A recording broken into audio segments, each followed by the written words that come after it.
Hi, this is Jacqueline Nagle, and I am thrilled to welcome you to another session of In Conversation With. Today's guest is Glenn Capelli, and I'm ecstatic to be able to bring him to you. Glenn is a Professional Speakers Association certified speaking professional. He's a life member. He has taken out Keynote Speaker of the Year, Educator of the Year awardee. He's a Sir Winston Churchill Fellow and a member of Mensa. He also describes himself as a former backpacker and hobo who backpacked his way around the world for 7 years, working in a variety of roles, including a fish farmer on a kibbutz in Israel, as a comedian in Los Angeles, a travel writer in Kenya, and a summer camp counselor in North Carolina. In 1987, Glenn returned home to Australia and founded the True Learning Centre, a company focused on quality learning and creative endeavour. Today, he is a leading international keynote speaker and trainer whose clients come from a variety of organisations, large and small, and are as diverse as the giant companies of corporate America to the tiny remote schools of outback Australia. His unique presentation style and ability to apply a diversity of teaching methodologies have made him an internationally renowned speaker in constant demand worldwide. Glenn has worked extensively through Australia and New Zealand, Asia, the USA and Canada, South Africa and Europe. Glenn's award-winning television series Born to Learn aired weekly to over 26 million households throughout the USA. He is the co-author of Maximizing Your Learning Potential and the Thinking Learning Classroom, as well as the author of Thinking Caps. Also, Glenn is a co-writer of 54 recorded songs. The Choose Joy song featured in the ABC Songbook. Glenn Capelli has spoken in 34 countries around the world, and right now, for the next 30 minutes, you get him direct into your world. And I'd like you to welcome me as we change over to the interview with Glenn Capelli. So I'd really love to welcome Glenn Capelli to our next In Conversation video series. And Glenn, thank you so much for joining us this morning. Oh, it's a pleasure. It's a pleasure. Excellent. So Glenn, just very quickly I've just run very quickly through your bio in the introduction, but for those of you who don't know you in your own words, who is Glenn Capelli and how has he got to where he is right now? Born in the red dirt of Kalgoorlie, so I'm a red dirt kid, and I think that's quite paramount in the whole thing because it keeps me grounded when you're a Kalgoorlie kid. So, and I think that's one of the messages I have. Everything's got to have some sense of purpose, some sense of grounding. And no matter what you do in life, you've got to be grounded as a human being. And particularly in this professional speaking industry, I mean, you know, I heard somebody say that they wanted to become a professional speaker because they wanted to go on stage and they couldn't sing or they couldn't dance. And it's like, no, that's not the reason to go on stage. No. The reason to go on stage as a professional speaker is because you've got something you wish to impart to other human beings that is powerful and meaningful and worthwhile, and to do it in a way that really invigorates. So, you know, when we get off stage, to put our feet firmly on the ground, we might have had 10 people applauding us, we might have had 1,000 people or 10,000 people. Get your feet back on the ground, be grounded with fellow human beings. So yeah, born in the red dirt, knew I was going to be a teacher. First Capelli to ever finish university studies. I taught English, history and economics, and Jacqueline, in many ways, I still do. Yeah, yeah. I think those subjects are really quite universal, aren't they? Yeah, they flow in everything I do, that's for sure. And I had the very good fortune of teaching at a hand-picked staff for a government school, a state experiment in Western Australia. Okay. Glenn Watkins, Order of Australia, set up the school. The late Glenn Watkins, I did say at Glenn's funeral, if I could leave behind 10% of the legacy of this man, I'd feel I'd led a very good life. Amazing educator. Yeah. So taught for 2 years, put a backpack on my back, knew that I had to stretch myself as a human being. Thought I'd go travelling for 3 months, and 7 years later, I come back. And I come back to set up, at the invite of my brother, but to set up a curriculum about how we learn and how we think, and to teach people about thinking and learning. And there wasn't a curriculum for it in those days. So to write it, start presenting it, and that was 32 years ago, and it continues to today, to help people learn, to help people think, to help people be creative and in the best ways to collaborate in a meaningful community. Yeah, absolutely. The work that you do is, and I've only been exposed to it over the last sort of 18 months to 2 years since becoming, we're both part of professional speakers. And obviously I'm new to the organization and you're really well established. But what I've loved about the work, and you actually spoke at one of my first meetings I ever went to, a chapter meeting in Queensland.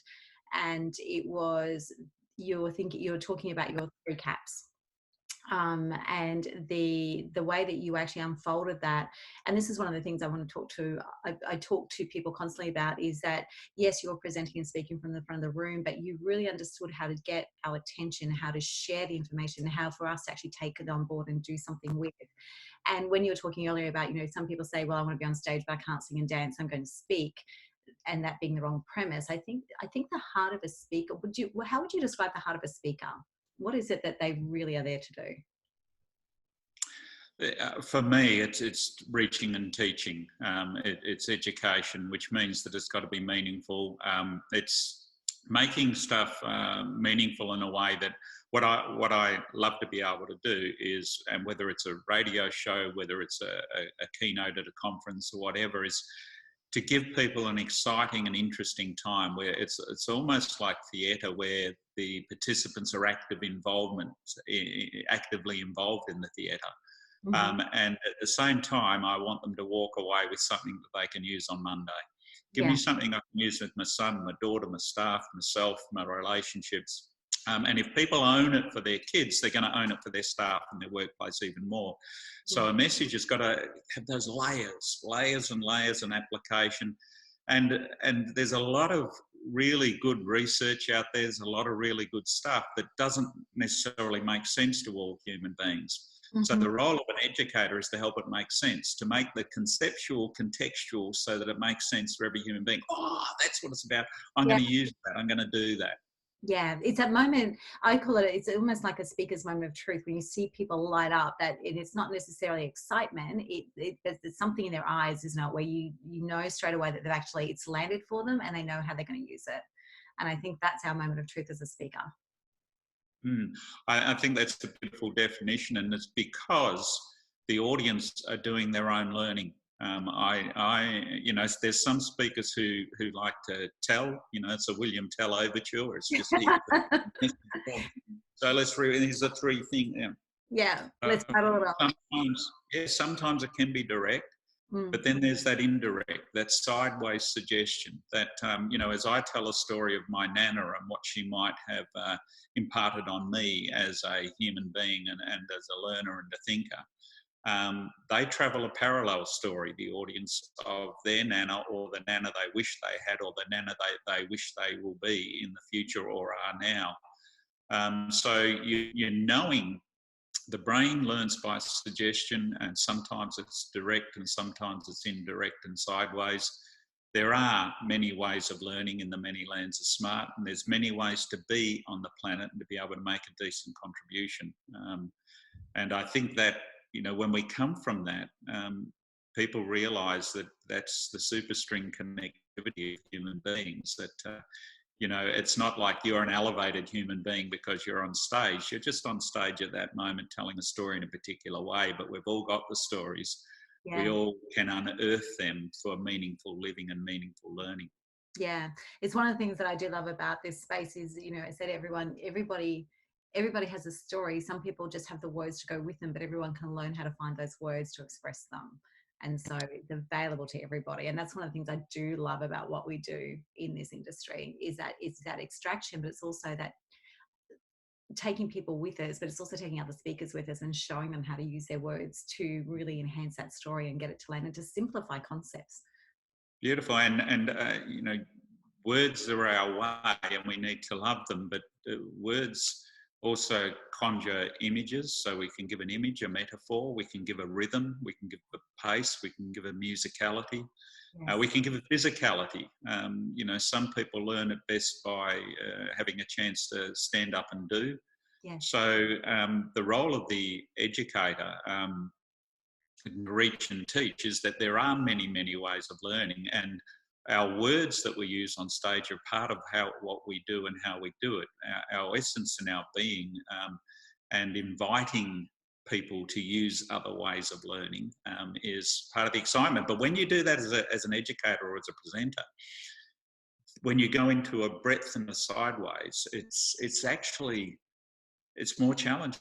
It takes a lot of experience in some ways. It takes a lot of courage to be creative and innovative, and it can be clunky. So it takes a chance to, some of the stuff's going to fall over and not necessarily work until you refine and get it to work. So because I'm about teaching and learning and thinking, I have to be a learner myself. Which means I have to stretch and go sideways sometimes, and some of the stuff we would do will be a little bit clunky. Yeah, sometimes those sideways steps are more like a slide when we're coming through. So, Glenn, you've been involved in one way or another with educating and speaking. You've had syndicated radio shows and television shows in your career. What is it, and we're in a time of flux at the moment. Everybody's in this incredibly changing world, and particularly, I have had a number of conversations recently that events and speaking was actually really, we were the front line. We took that first hit. Events started closing, speakers started going, conference organisers started going. I have been laughing. I've been saying to people, 9/11, I was involved in the travel industry. GFC, I was involved in the recruitment industry. COVID, I'm involved in the speaking industry. I'm going to be really careful about if I change industries again. But, it has been a big change. And I guess for somebody who's more experienced, there's a couple of questions I want to ask you. And the first one is, when did you realise that this was going to be, when was that moment of truth when you realised that this was going to be a fundamental shift for everyone? I guess, and let's take the this out of it at this stage and then return to the this. One of the things that we've taught human beings for a long period of time is to be able to look at a variety of rock throws into the future. So we get people to pretend to skim a stone, and how do you skim a stone? And, if you skim it well, it bounces, bounces, bounces. But most people do a rock throw into the future, which is more of the same. Every quarter measuring things, it's more of the same, more of the same, more of the same. So what happens if you can do a pessimistic rock throw into the future? Well, what happens if it's not more of the same? What happens if a few things start to go wrong? Now, we had one person say to us, I don't want my people to be negative, so I don't do any of that, tell them, don't want any negative thinking around here. Well, that's just not smart or wise. It's actually quite smart and wise to do a bit of a negative rock throw in the future. What if this stuff's up? What if I lose data projection in the middle of a speech? Well, you've got to be able to still do what you do. If you're using slides, they've got to enhance what you do. Yeah. So then there's an optimistic rock throw into the future. I live in a little village called Inverleigh at the moment, and there's a pub that was being renovated, redone, 1865 build, magic place. Yeah, exactly. And I was doing radio at the time on 3AW with Dennis Walter, the man with the magic voice. And Dennis is a Geelong boy, Inverleigh's near Geelong. And I said, mate, yeah, the old pub in Inverleigh's reopening. He said, let's give it a plug on air, So top rating radio station in Melbourne at the time, top rating afternoon show. So I go on and say, Dennis, the Inverleigh pub, a beautiful bluestone building. Now they were expecting maybe 50 people to rock up on a soft opening. 500 came in the first hour. That's soft opening was a hard opening. They're looking, who was that bloke? What happened here? So they didn't have the systems in place for what happens if things boom. Yeah. So in this time, there's some industries that are now booming. And how do they quickly upscale? How do they work that through? So you do a rock throw for pessimism, a rock throw for optimism, and then you've got to do a rock throw for the cows that fall from the sky. And this comes from a newspaper article I found that may be an urban myth. I don't know, but a Japanese fishing boat had been sunk by a cow that fell out of the sky. Now, how do you predict that? What had happened apparently is a group of Russian soldiers had rustled some cattle, stolen a plane. They're going to make some money on the side. Put too many cows on board, hadn't thought it through.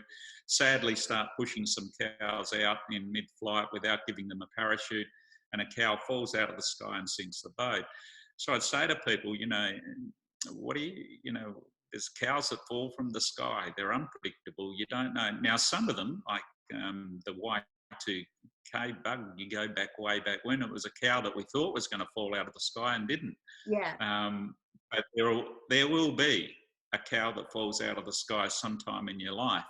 So this particular cow that's fallen out of the sky, huge bloody cow, it's a stampede of cattle falling out of the sky. Yeah, but if you're the sort of human being, if you're the sort of human being who's kind of used to knowing that it is a VUCA world, vulnerable, uncertain, complex and ambiguous, then you go, okay, well, here's another challenge. Let's get stuck in. Let's see what we can do. Let's see who we can help. Yeah, absolutely. And that's some of the conversations I've had have been really clear. I can point to, from a career perspective, I can point to the GFC and I can point to 9/11 and the impacts in the industries we were in at those times. But I also talk to people, what we need to understand is that this is hit, and there is actually a comfort in the collective, because people actually, and to use your cow out of the sky analogy, but I used to say people have their own GFC every day. There are people who have accidents, who have heart attacks, who lose their businesses, who have unscrupulous business partners, who have a breakdown. There's all these reasons that people lose things unexpectedly in their worlds every day. And there is almost a comfort in the fact that this is a collective hit right now, because you're not actually isolated in the events that are happening. And, and I talk to you all the time, it's not just now. The skills that you need right now, the skills that you need for everyday life, because you don't know when your next GFC is coming in your personal world. And that's one of the things as human beings I think we need to really keep in mind. I love that analogy of the positive, the pessimist, the negative, the optimistic, the negative, and in between. Because I do know from having fast growth businesses, you're talking about businesses are scaling at the moment. We had a business that went from 4 million to 22 million in 15 months. And people go, my God, that's amazing. It's like, no, it was hell on the inside, because things broke all the way through and continually, and you had to try and keep it together, because you can't slow a tiger down once you've got it by the tail. I've got clients in WA who are actually, their businesses are tripling at the moment, like not just doubling, tripling at the moment. And so there's this extraordinary contradiction. And I think what we need to do is actually look at those examples, not as, oh, they're lucky, but, how would I actually cope if that was me right now? Like if my business had the opportunity to go like that, how would I cope? And I think that's a really great analogy. From the perspective of the impact for most professional speakers at the moment, what do you think is really important for them to keep in mind as we navigate this? Well, I think every professional speaker's got a whole stack of stuff that they haven't done. To-do list. I'm really going to do this. I'm going to write that book. I'm going to tell that story. But the thing for me is that constantly, how I've had 32 years since I started my business, and it's how you can do that with some longevity and stamina and sustainability is that you keep on learning, and there's new invention all the time, and there's a reinvention all the time. I've got programs that I used to run sitting in drawers, so you pull them out, you revisit them, and you look at how you might do that in a different way, how you might, there's a lot of repertoire that slips from us, stuff that you used to present, and you haven't stopped presenting it because it's not good. It's just somehow, you get maybe a bit bored with it, or you move to something else. But you can look at it again and go, geez, I actually used to be profound. I remember looking through archive files once and actually ringing my mum from the garage floor going, I was really good at this stuff. Because you forget. And Greg Ward did an interview in this series as well, and he said we remember we forget what we have, which is actually what you're speaking about there, going back to that repertoire. And that repertoire, sometimes, as good as it was, we haven't layered it enough. There's some depth. It's like, that was staring me in the face. I missed that connection.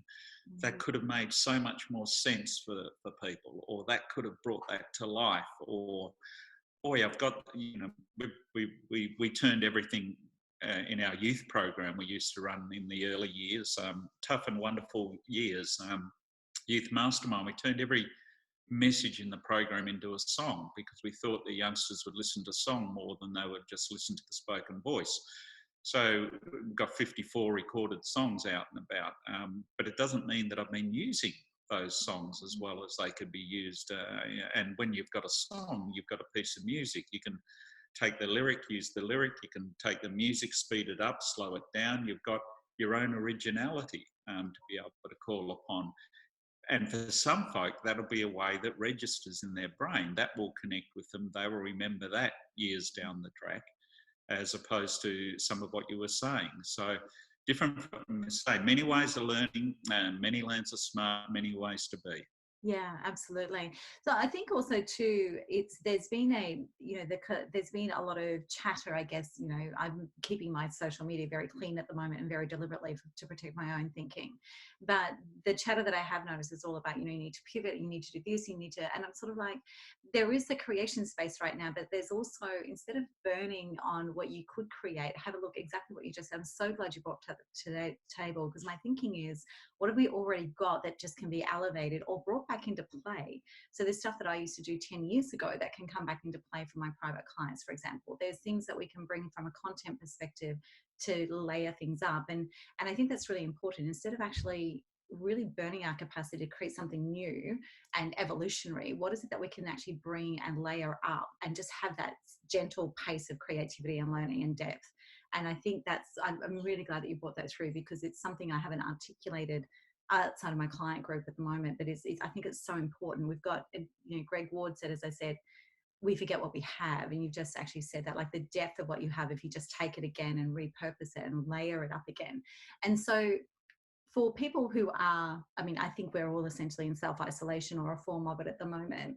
What are the things that, especially the what I call younger speakers, they're not necessarily age, but they're just getting their feet into this, they've just started speaking, they're getting to that point where people are saying, there's something about you, I want to hear you again, but they're not quite at that consistency level yet. What are some of the things that they can do to really build their muscle around the speaking and the spoken word while they're sitting at home? And a lot of folk, have been taught that it's all about marketing, and I think marketing may be vital for some human beings. But I think a lot of what it is methodology. I really haven't seen enough speakers really dedicate themselves to the craft of methodology, to go rich and deep into pretty courageous and creative ways. So this is a chance to be able to do it. And don't be thinking, how can I reach millions? Think, what can I do with this particular piece that will help it reach a person, help it reach a son or a daughter or a grandchild in a better and richer way.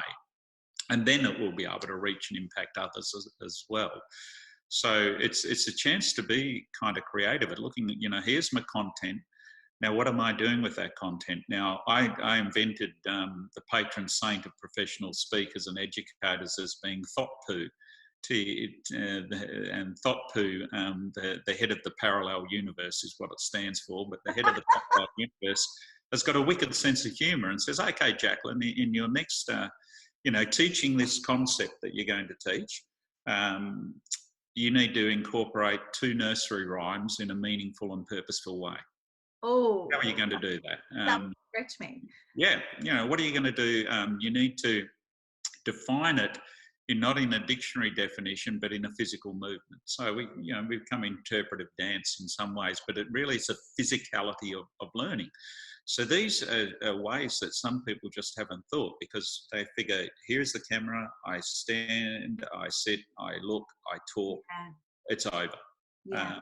And that's to be skilled in that is magnificent. But then to also go, okay, how else? How better? How else? How better? How else? How better? How else? We keep chanting that to ourselves, and you work on a piece. Yeah. A piece. How better? How else? How better? How else? And you allow that brain to bounce sideways, and if it can't, then you get together with buddies. And I love a profession that, and I said it at PSA recently, I love a profession that celebrates and collaborates. Compare and compete is a decent strategy sometimes in business, certainly in sport, but compare and compete alone can lead to a whole stack of anxiety. envy is never a good quality in anything. So to celebrate, gee, I love the way Ian Stevens does. I love the way Amanda Gore does such and such. And you don't want to copy them because that's disrespectful. You want to be inspired by them, and then perhaps collaborate with them, teamwork with them, work with them. Aim to be on stage on a conference card as teammates. So that ability, and in a world where it's so easy to push a button that is them and us, and we see it now more than ever, them, us, here's the boundary, here's the border. We put the E of emotional in there, the E of emotional intelligence, and we work on the theme, us. Theme of collaboration and together, knowing that it is so easy for some people to push a them and us button and pick a scapegoat and a blame agent, that maybe we deeper and better and wiser is theme us, I believe. Yeah, absolutely. And that whole how better, how better, how else, how better, how else. I love that mantra. You know, I'm very passionate about the fact, you know, I did my training for 15 or 20 years of speaking and pitching and presenting before anyone even knew I existed outside of my world. And I was quite happy to keep it that way for a while. But the main reason why I came out is because younger and emerging speakers, it's like, it is a craft, guys. It is not just about unpacking your thinking and getting it into words. It is a craft, and you've got to, that's step one. And now the journey begins. And so, you know, so the ways in which, and I love that you said just take one bit at a time. So it's not about the entire thing. It's about having that through line and knowing where you're going, but just take one thing at a time, I think is really key. The other thing that I guess I would love to explore with you, because I know that you help a lot of emerging and established speakers who are looking to elevate and to pivot and to things like that. What are the things that you see are the bad habits that people fall into when it comes to speaking? Yes, I've had the joy, the honour of working in collaboration as a sort of a coach, mentor, or just a product sometimes of speakers. I think we too often fall back on our strengths. What's worked for us becomes, we don't know, we're becoming complacent, but we become complacent, we fall back on our usual way. And then suddenly the world shifts and changes, and the usual way is not good enough or not exciting enough. So I gently nudge people, and sometimes a bit more than that, to tackle at least something new within what they do, new content-wise, new method-wise. And, you know, if it's, you got all your greatest hits you're presenting, and then you got this new thing in there, and then some of your greatest hits, well, people are going to forgive you for if that new thing doesn't quite work. Bit wobbly. Yeah, but usually what it does is it ups your excitement level. You get kind of excited as you're moving towards this thing, and people pick up on that excitement, whether it's through a camera or whether it's a live audience. I'll often tell, well, I think everyone I've ever worked with, I've told them, you know, they ask me, how did you start? Well, our youth program ran for a week in the school holidays, or for a series of weekends. We had a parent night within that youth program, and we had a family celebration night as part of it as well. And then every 6 weeks, we ran family follow-on nights. And it was a new topic, or a topic from the course that was extended and elevated and deepened. And it was $10 a family to attend these nights. So every 6 weeks, I was designing brand new material as well as the program. Then, because I was also involved in an adult program of this with my brother Gary, we started to run follow-on nights for adults every 6 weeks. So for 7 years, every 6 weeks, I was developing new material for an audience, a family audience and an adult audience. Yeah. And that gives you a bucket load of material, depth and a breadth of stuff. Now, I can remember a certain manager who is a friend, who did work with us in those days, and he said, Cap, how many people did you get along to that follow-on night? I said, we had 13 people at our first follow-on night for 4 families. And he said, well, you're an idiot, and it would have cost you more to put that on. And I said, listen, mate, it's not about the money in the follow-on nights that really make the learning work. And it gives me a chance to play with some of the stuff too. About 10 months later, we had 315 people at a follow-on night. The Premier of Western Australia, Richard Court, was there with his daughter Billy, who wonderful musician. Billy was in our youth program. Senator Joe Valentine and her family were there because they were in the program. It's the only time ever Richard Court and Joe Valentine be in the same room. It's amazing what you can bring together when you, without even. This particular chap says, "Oh, brilliant marketing strategy you had there, Cap." It's all about, if you help people get the learning and use the learning, they will market for you. You know, it's so I think sometimes we get so caught up in how many folk we've got to reach and, you know, the marketing aspect and what have you, and do that. I mean, that's a skill and an art and a craft unto itself, and there are people brilliant at it. But I really believe if you can impact somebody deeply, richly for their life, then that spreads, and you do it a person at a time. And that's one of the, I firmly believe that any of the great speakers, and I very definitely put you into that category, Glenn, is you have the heart of an educator. It is the heart of an educator first. It is that learning experience. And what you've said is also tied in some advice that I got in the US at one of the conferences a couple of years ago was a speaker bureau panel. And they had 3 speaker bureau owners and 2 professional conference organizer association owners. And it was really interesting because somebody said from the back of the room, you know, so when do we start to pitch you? And the response was, oh, you don't. And you could have heard a pin drop because everyone was like, what do you mean we don't? And they said, you'd be so good that we come to find you. You'd be so good that one of our speakers on the same program rings us and says, have you got Glenn Capelli on your books? He's amazing. And we go, who on earth is that? You'd be so good that our people start losing jobs to you. You'd be so good that our top clients are at another event and see you and ring us and say, we want this person for our next event. Have you got them listed? You'd be so good in what you do that we come to find you.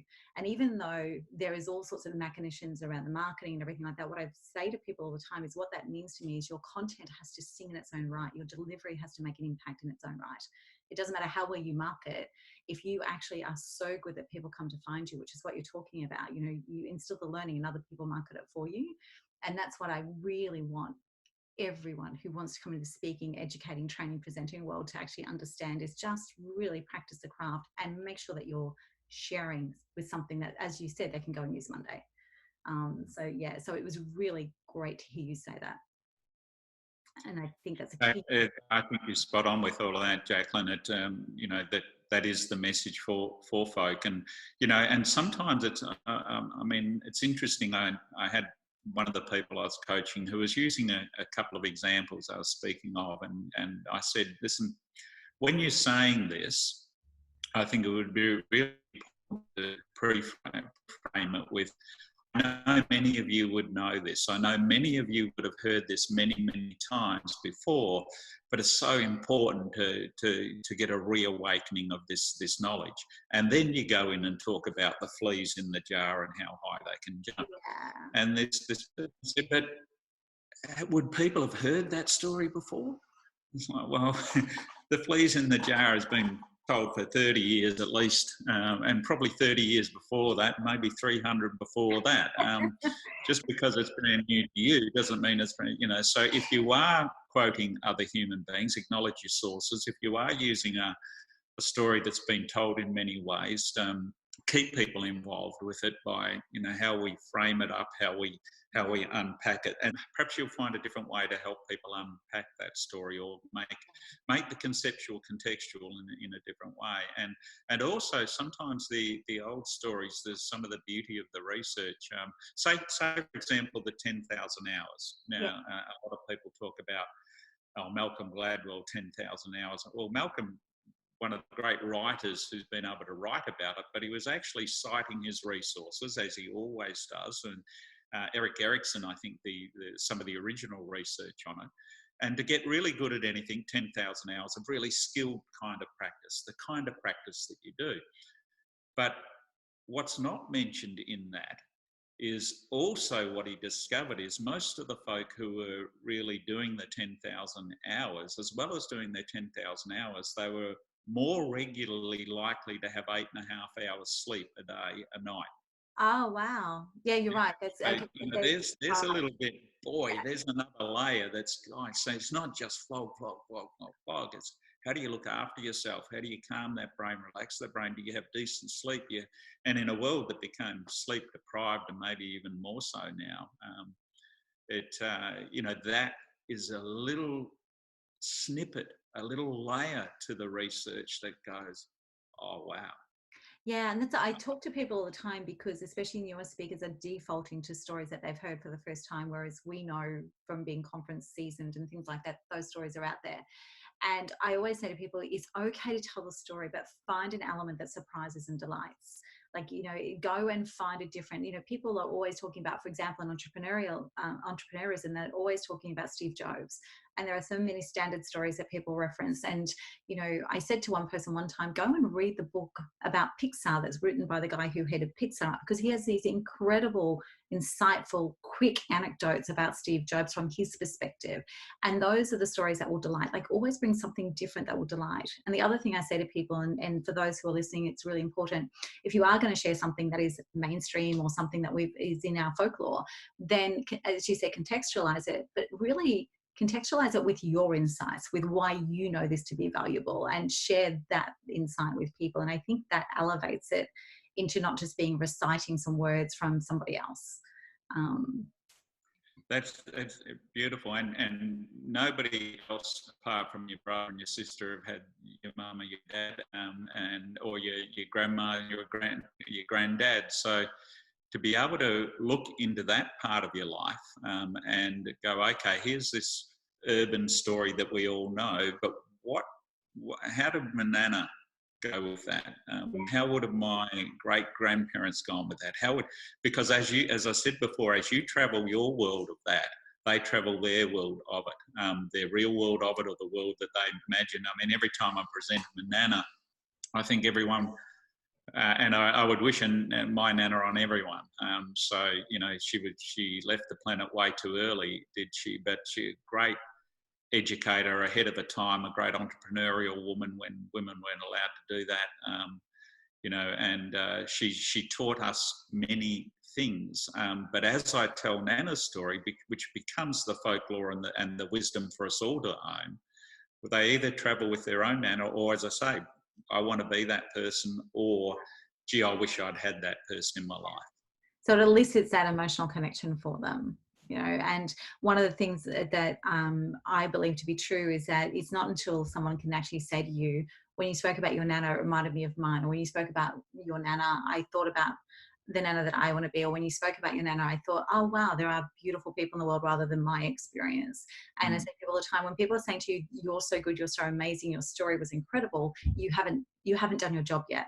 When people come up to you and say, when you spoke about your nana, it made me think about this, that's when we know that we've actually landed and made a difference. Exactly, and you're bringing out the learner in folk, because they're making the connection. Yeah.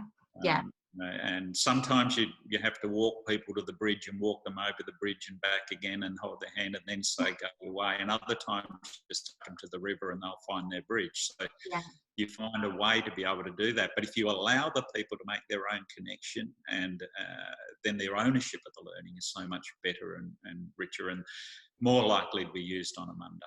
Absolutely, on a Monday would be great. So, Glenn, we are going to have to wrap it up. I could talk all day long. I really love this conversation. What would be one key piece of advice you would give to those aspiring and emerging speakers? I'm reading Martin Gardner's work. I'm a fan of Howard Gardner, and Martin Gardner is not related to Howard, but all Gardners are good, I think.